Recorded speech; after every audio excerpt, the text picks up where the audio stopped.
Hi, welcome to LiteHawk. Today we're going to talk about our very unique Canadian rescue helicopter. Now, just like the real one, this one actually has a tandem rotor setup, but unlike the real helicopter where it only has one blade in the front and one in the rear, we actually use 4 motors, 2 in the back and 2 in the front, to power this little guy. The twin rotors on each end makes this very easy for beginners to fly. And just like the real helicopter, because of having the rotors on each end, it makes it very maneuverable in very small spaces. So if you have a very small home, or if you want to fly in confined areas, this is the helicopter for you. And just like the scale look of the helicopter, when we turn the vehicle or the helicopter on, you'll see it actually has a searchlight. We really wanted to capture the essence of a rescue helicopter. To charge the helicopter, it comes with a little USB charger, so just plug the USB outlet into a computer, any other USB charging device you have. You can use, if you have an AC adapter for a mobile phone, you can plug that into there and it will work without an issue. Once that's plugged in, we're going to plug it into the side of the helicopter. This is on the left side of it, and we're just going to plug it in like so, that easy. A light will come on, a red light. When the red light goes out, that means it is charged.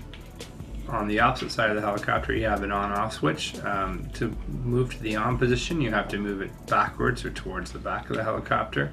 And then with the radio itself, this here is an infrared unit. It is quite a powerful infrared control unit, so you can get about 40-50 feet away from yourself, depending if there's any solid objects in front of you. Of course, this will not go in behind a solid object, it will lose connection.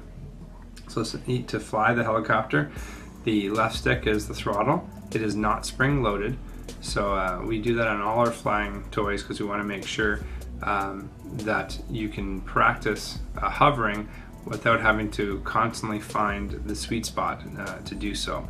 So that's your throttle stick on the left. On the right stick, you have your left and right motion, as well as forward and backwards. We also have on this side here a trim wheel. So if you find when the helicopter is hovering, it's turning to the left or turning to the right, move this wheel in the opposite direction. It's also important on your initial flight to make sure that this wheel is somewhere close to the center. If this wheel is turned all the way to the right or the left, it will make the helicopter unable to fly. So make sure that's somewhere centered. Okay.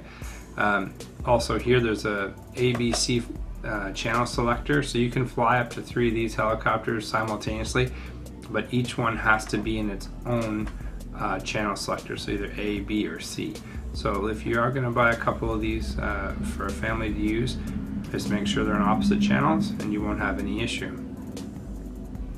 On top of the radio here, these are the trim, okay, and this is going to trim the forward backwards motion. So if you find when you're in a hover and the helicopter is always wanting to go forward, you're going to want to push this side here and move back. Opposite, that would be if the helicopter is always going to move backwards, you want to move it, trim it so it goes forward.